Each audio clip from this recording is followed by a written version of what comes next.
Buenos días a todos. Feliz día para todos.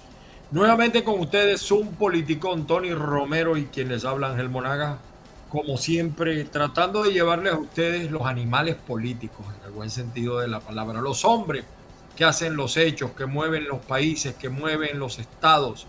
Hoy tenemos con nosotros como invitado, es el primer precandidato de las primarias que traemos al programa Subpoliticón, al doctor César Pérez Viva, un hombre que también tiene una dilatada trayectoria política. Estuvo un tiempo, sí, fuera del radar, pero ya está con nosotros, Tony Romero. Saludos amigos a todos los que muy amablemente, por supuesto a esta hora nos sintonizan y están pendientes de Zoom Politicón para escuchar nuestros puntos de vista, nuestros análisis, nuestras entrevistas, que tratamos de hacerlas de manera muy particular, de dar visiones quizás que no son las más comunes en función a lo que uno escucha y ve día a día. Como tú lo dijiste, Ángel, ya está con nosotros, vamos a entrar de una vez con el precandidato César Pérez Viva. Allí está con nosotros. ¿Nos escucha, doctor César? Así es, estamos en sintonía. Saludos cordiales. Bueno, vamos a comenzar nuestra conversación, porque eso de entrevista suena como un cliché ya muy viejo. ¿Por qué quiere ser César Pérez Vivas en medio de esta circunstancia que vive el país, que usted la conoce mucho mejor que nosotros porque usted está allá, creo que está en el Táchira en este momento? En Caracas. Está en Caracas, ok. Bueno, imagínense, en Caracas, que tiene partes buenas y partes malas, la burbuja, las Mercedes de la Castellana y la realidad. ¿Por qué usted en medio de esta circunstancia, usted quiere ser presidente de Venezuela o candidato presidencial, para empezar por allí, César Pérez Vivas?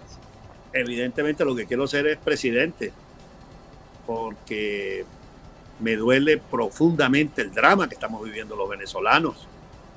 Me golpea espiritualmente, anímicamente, observar un país cayéndose a pedazos, una Venezuela donde el hambre campea por todos lados, donde los ciudadanos mueren de mengua a la puerta de los hospitales, porque no hay cómo atenderlos, porque no hay medicinas, porque no hay personal. Un país donde hay que hacer horas y horas de cola para cargar gasolina, o donde no se puede sembrar una tierra porque no hay diésel, donde no hay gas para cocinar, donde no hay agua potable en los hogares. Esa situación me lleva a mí, como hombre formado en la vida política, a ofrecer mi concurso, mis modestos conocimientos, mi modesta experiencia para sacar a Venezuela del hueco donde lo ha traído la dictadura madurista y ponerlo de nuevo en una ruta de bienestar, de libertad, de democracia, de desarrollo que permita a los venezolanos rescatar su calidad de vida. De modo que quiero ser presidente porque me siento en condiciones de conducir una transición, de unir al país y de poner a Venezuela en marcha de nuevo hacia el futuro. Usted está más o menos como aquella frase, Ángel, doctor César, con mayor respeto. Quizás piensa como dijo hace algunos años Teodoro Petkov con ese tema. Usted quiere ser presidente, pero no quiere ser candidato. Porque es que el tema, lo que pasa, déjeme cerrarle la idea, doctor César, porque es que el tema de las candidaturas en la oposición ha sido muy conflictiva, yo lo entiendo, pues. Unas primarias a las cuales sí, creo que siempre es el último recurso al cual uno debe acudir, y está llegando al último recurso porque no hay un consenso de cara al país con los distintos actores de la oposición. Para poder ser presidente, obviamente hay que ser candidato. Hay personas que de momento lo que les gusta es ser candidato. Por ejemplo. Pasó. Por ejemplo. No tiene sentido poner nombres. Cada quien hace su propio dibujo. Pero yo soy un venezolano que de verdad quiere ser presidente. Primero porque tengo la vocación, la formación, quizás por mi condición de gocho. Tenemos esa vocación histórica a la conducción de la vida nacional. No en vano van 7 gochos de Miraflores y aquí está el gocho número 8. Entonces, esos son factores que ayudan, que empujan telúricamente a un actor político a ofrecer su servicio en la conducción de la vida nacional. Ahora, es natural que haya diversidad de opciones, porque finalmente la sociedad democrática, que es distinta a la camarilla que usurpa y gobierna en Venezuela, tiene pluralidad de opciones. ¿Cuál le Y gustaría toda más sociedad- que hubiese sido? ¿Consenso ¿Perdón? o primaria? ¿Cuál le hubiese gustado más? ¿Consenso o primaria? Yo soy de una escuela que tuvo en el ex canciller venezolano Aristides Calvani una lección que dice lo siguiente: en una democracia lo ideal es el consenso, pero cuando el consenso no es posible, son los ciudadanos con el voto los que deciden la política a seguir.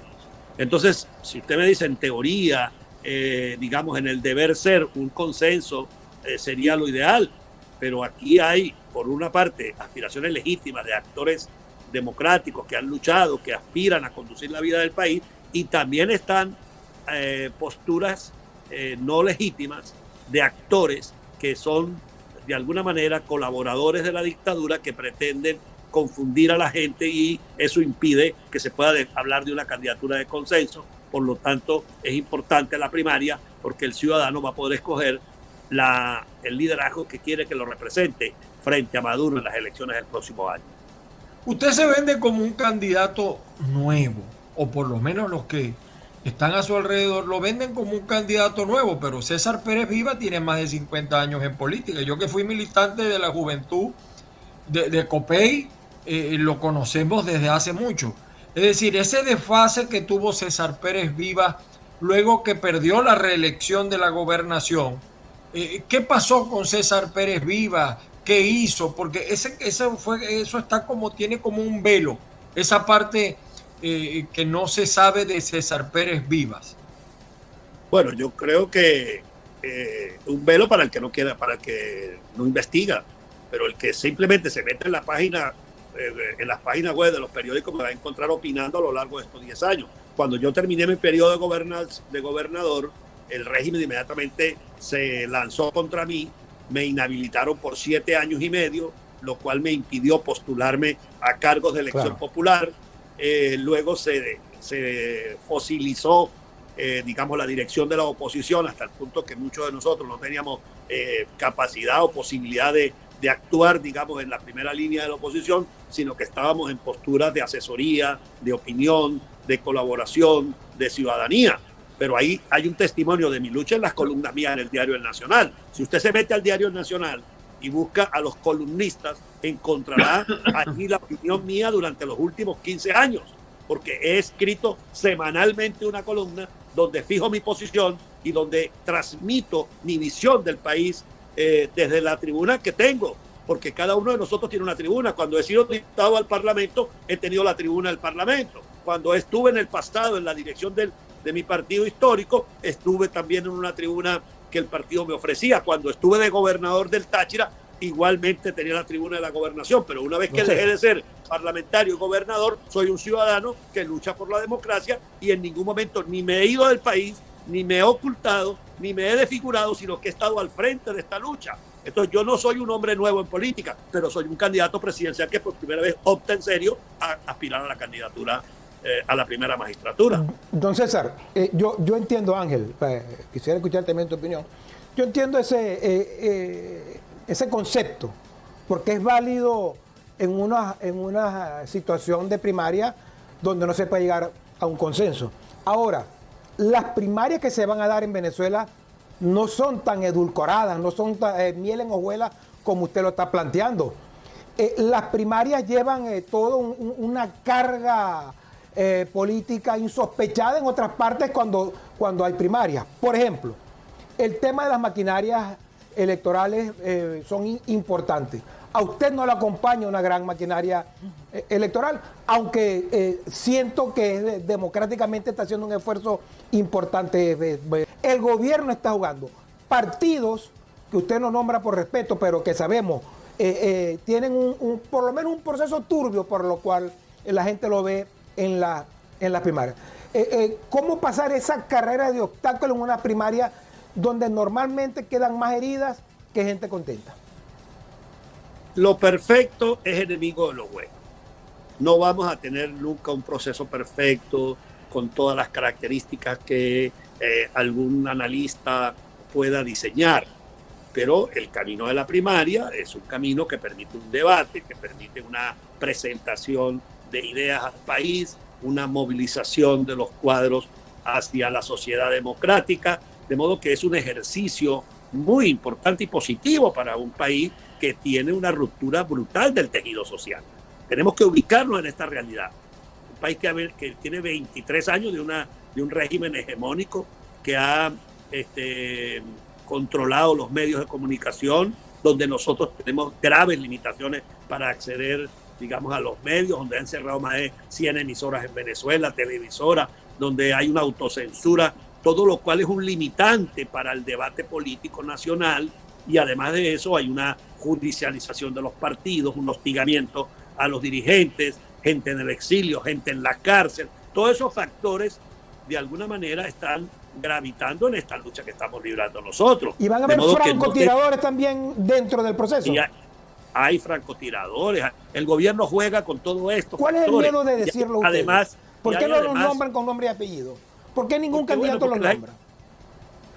Lo importante es que hay una oportunidad para que la sociedad democrática se exprese, y le quiero comunicar que nosotros estamos librando este esfuerzo desde la ciudadanía. ¿Hay algún partido que pueda, o algún sector político que pueda exhibir una maquinaria, una organización, como fuimos nosotros en el pasado, los partidos históricos? Yo vengo de ser secretario nacional juvenil de COPEI, secretario general nacional de COPEI. Tuvimos un partido en una situación realmente orgánica de anclaje en todo el país. Eso hoy en día, esos partidos ya no están en las mismas condiciones, porque precisamente una de las tareas de la dictadura es romper ese tejido social, y han trabajado intensamente usando el poder, usando los recursos para afectar esa institucionalidad, esas estructuras. Y no solamente con los partidos, con los sindicatos, con los gremios, con la ONG. Por eso estamos en una situación autoritaria. Entonces yo no creo que podamos considerar como una situación que le quita brillo a la primaria el hecho de que nosotros estemos desde una organización ciudadana donde contamos con la ayuda de dirigentes de diversas corrientes del pensamiento político, compitiendo por unas elecciones primarias. Y bueno, vamos a tener un candidato unitario que lo va a escoger la gente, lo cual no quiere decir que vamos a tener candidato único, porque ya hay actores políticos anunciando que no van a ir a las primarias, que ya son candidatos desde ahora hasta el 2024, que es precisamente el juego que Maduro está articulando para transmitir la idea de que no hay candidato unitario. Pero fue lo que ocurrió en Barinas. En Barinas hubo un candidato unitario, y por otro lado hubo dos candidatos presentados por el gobierno, inclusive con las tarjetas de todos los partidos conocidos, y sin embargo la gente votó por la unidad. Bueno, yo lo entiendo, candidato, y fíjense que se dan situaciones. En el caso de Capriles, parece que le estuviera siguiendo los pasos a Caldera, otra candidatura más. En el caso de María Corina, bueno, ha sido constante, ¿no? Nunca ha sido candidata, ¿no? Pero, por ejemplo, hay una cosa que fue candidata a las primarias del 2012. Sí, exacto, perdón, es verdad, correcto. A las primarias. Le van a permitir participar, César, al conde del Guácharo, que por muchos está ligado a factores del gobierno, pero no le permiten participar a otros candidatos llamados por Henry Ramos Alacranes. O sea, eso yo no lo entiendo. El conde hay muchas cosas que no ha explicado, que no ha dicho. No me queda claro que él sea opositor. Entonces yo veo que estas primarias no solamente es de la oposición, son unas primarias para todo el que se quiera lanzar, porque si participa el conde, no hay motivos para que no participe, por ejemplo, Bernabé Gutiérrez o el mismo Claudio u otro, porque tanto se dice de uno como de otro. Nosotros quisiéramos conversar incluso con el señor Casal, porque eso no lo han dejado claro ante la comunidad que es la que va a votar. Fíjate que yo he sido constante en sostener la tesis de unas primarias abiertas e inclusivas.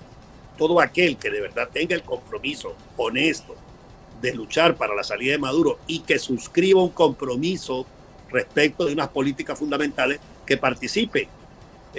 Entonces el señor Bernabé Gutiérrez envía una carta donde dice que no va a participar y que no autoriza el uso de las siglas del Partido Acción Democrática en las primarias.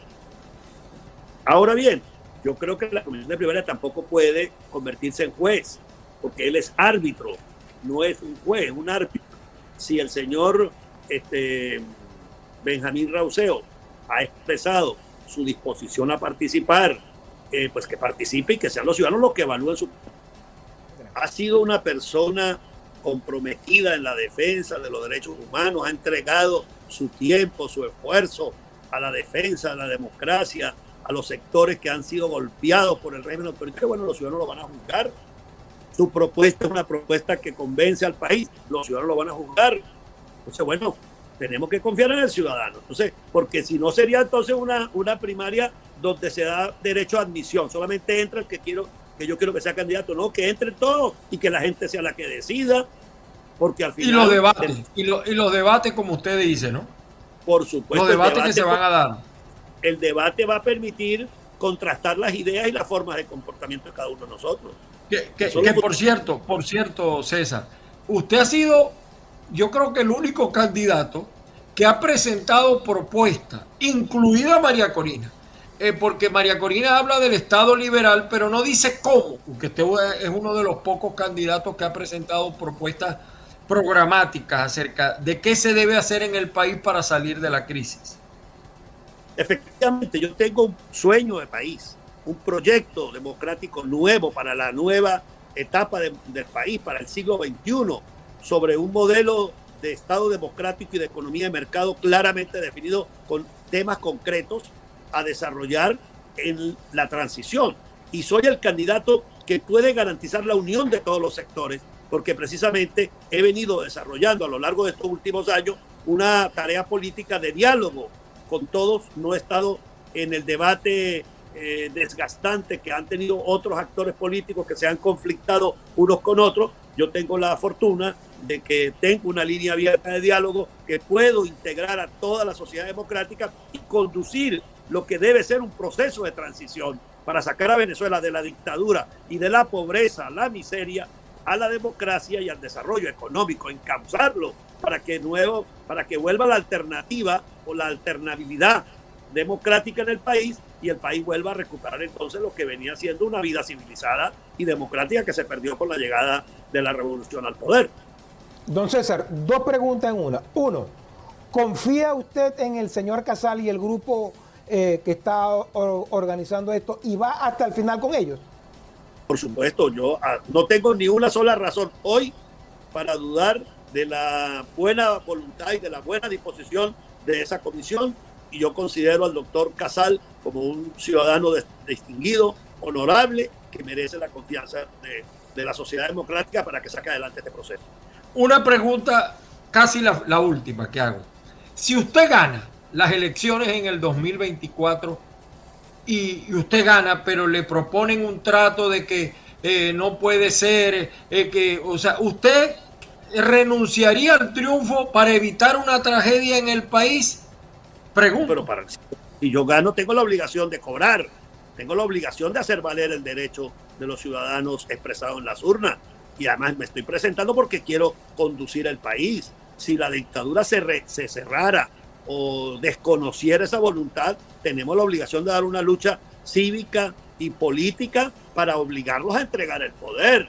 Sería traicionar la confianza de los ciudadanos decir que uno deja eso así como para evitar cualquier daño superior, porque yo creo que el daño más dramático... perdóname, el daño más dramático...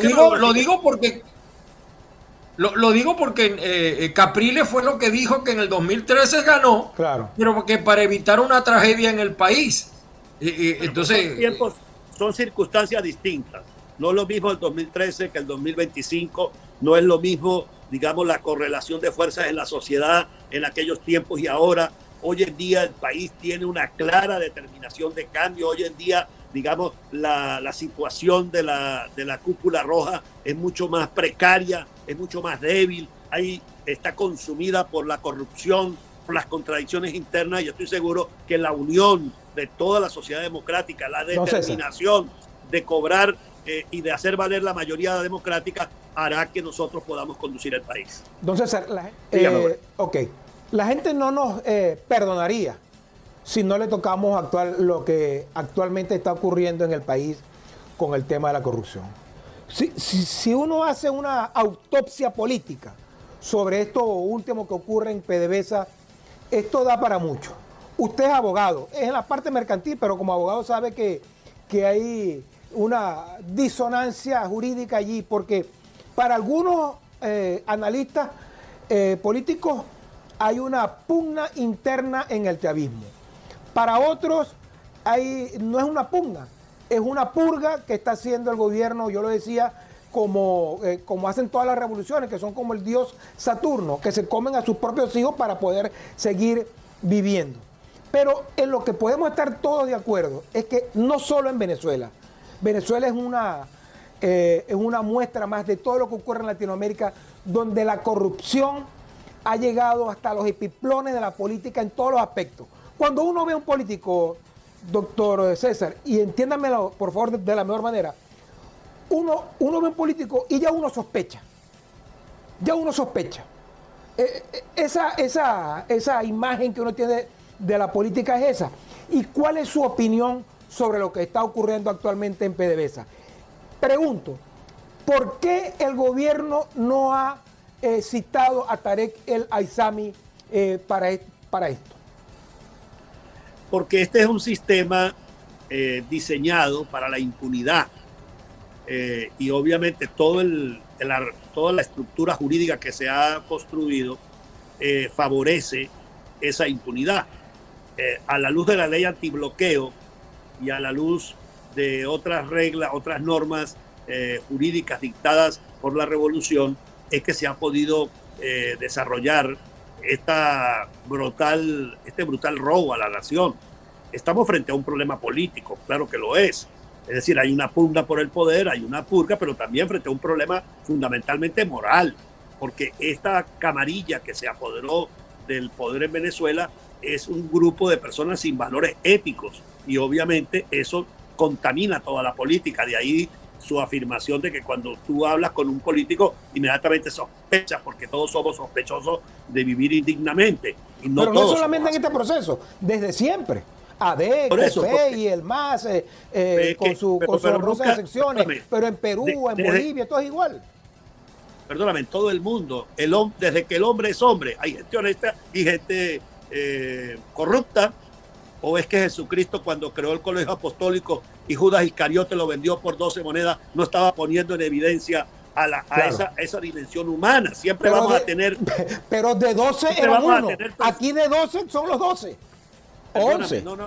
No toda la sociedad está corrompida. Es cierto. No toda Venezuela, ni todos los que estamos en política, estamos actuando en función de intereses crematísticos y subalternos.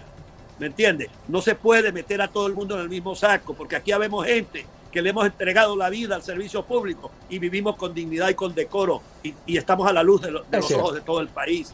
Entonces hay unos cuantos que se han metido en la política con el único objetivo de enriquecerse, con el único objetivo de satisfacer sus vanidades, sus apetencias de poder y de dinero, sus bajas pasiones.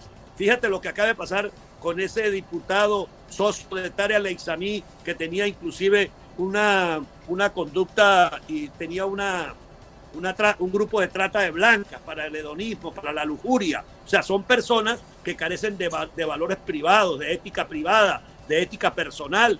Y como decía un gran zuliano, José Rodríguez Iturbe, en su libro de la nueva política, donde no hay ética privada, no hay ética pública. Si usted a la persona que le va a entregar la representación y el poder no tiene una vida privada, una vida particular digna y decente, cuando esté en la función pública tampoco la va a tener. Entonces aquí hay que rescatar el sentido de la ética en la política, pero sobre todo hay que establecer un sistema de controles, de instituciones que le pongan frenos, que sancionen los delitos, porque lo que ha pasado en estos años es que se desmanteló la poca institucionalidad que había.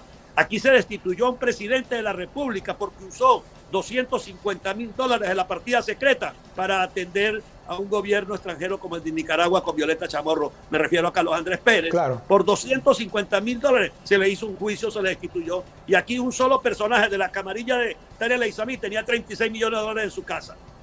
Entonces aquí no hay parámetros con los cuales juzgar realmente el comportamiento de una sociedad si no tenemos instituciones que sean capaces de ponerle freno a esa natural inclinación de seres humanos a corromperse, a robar, a lujuriar, a tener una conducta contraria a la ética y a la moral de una ciudadanía. Por eso es que es fundamental una democracia donde haya libertad de prensa, donde se puedan ventilar públicamente los temas, aunque esos de momento puedan cometerse excesos como se cometían en el pasado, pero que haya ese debate abierto, que haya parlamento donde se controle, donde se ventilen públicamente estos hechos. Hoy en día, lamentablemente, todo esto ha ocurrido porque es una dictadura cerrada, donde hay una censura permanente, donde hay un control de las instituciones, y solamente se logra conocer esto porque hay una ruptura interna entre los coaligados en la construcción o en el control del poder, que termina purgando a uno de los actores, y se conocen entonces los hechos que con los cuales los están sacando de la esfera de poder. De modo que aquí no hay realmente una lucha por la decencia administrativa, no hay una lucha por la ética política, sino lo que hay es precisamente una vendetta entre actores que en un momento determinado se juegan sucio entre ellos. No entregaron todo el dinero, se quedaron con parte del dinero que le correspondía probablemente a otras instancias, y por esa razón es que se conocen los hechos que estamos todos valorando y viendo en estos tiempos. Ángel, ¿tu comentario final? Sí, el comentario, compartimos la visión, y por lo menos César ha sido un hombre que está padeciendo esa Venezuela que se cae a pedazos, cosa que no podemos decir de todos los precandidatos en Venezuela ni de toda la oposición política en Venezuela.